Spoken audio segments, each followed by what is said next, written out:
গুই সাপ জাতীয় একটা প্রাণীর কথা সহিহ বুখারীতে এসেছে, যেটা আমাদের বাংলাদেশে অনেক এলাকায় সান্ডা বলে থাকে। তো এই গুই সাপ জাতীয় প্রাণী খাওয়া কিন্তু হারাম নয়।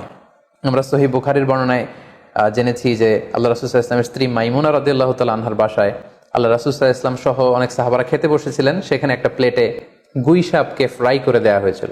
তো রাসূল সাল্লাল্লাহু আলাইহি ওয়াসাল্লাম খেয়াল না করে সাধারণ গোশত মনে করে সেখানে তিনি হাত দিচ্ছিলেন। তখন অনেক সাহাবারা, মহিলা সাহাবারা বললেন, ইয়া রাসূলুল্লাহ, এটা তো দব, এটা তো গুই সাপ। এই কথা শুনে আল্লাহ রাসূল সাল্লাল্লাহু আলাইহি ওয়াসাল্লাম সেখান থেকে হাতটা সরিয়ে নিলেন। তো এই দৃশ্য দেখে খালিদ ইবনে ওয়ালিদ রাদিয়াল্লাহু তাআলা আনহু উনি জিজ্ঞেস করলেন, ইয়া রাসূলুল্লাহ, গুই সাপ খাওয়া কি হারাম? হারামুন আদ-দাব্বু ইয়া রাসূলুল্লাহ, আপনি যে হাত সরিয়ে নিলেন, গুই সাপ খাওয়া কি হারাম? আল্লাহ রাসূল সাল্লাল্লাহু আলাইহি ওয়াসাল্লাম বললেন যে না, গুই সাপ খাওয়া হারাম নয়, তবে আমি এটা খেয়ে অভ্যস্ত নই, আমাদের এলাকাতে এটা পাওয়া যায় না, এজন্য আমি এটা খাচ্ছি না। তাহলে বোঝা গেল এক্ষেত্রে এটা রুচির সাথে সম্পৃক্ত। সো গুই সাপ হালাল বলে যে গুই সাপ আমাদেরকে খেতে হবে, সান্ডা আমাদেরকে খেতে হবে, এমন কোনো কথা নেই। আপনার যদি রুচিতে কুলায় আপনি খাবেন, আর রুচিতে যদি আপনার না আসে তাহলে আপনি খাবেন না।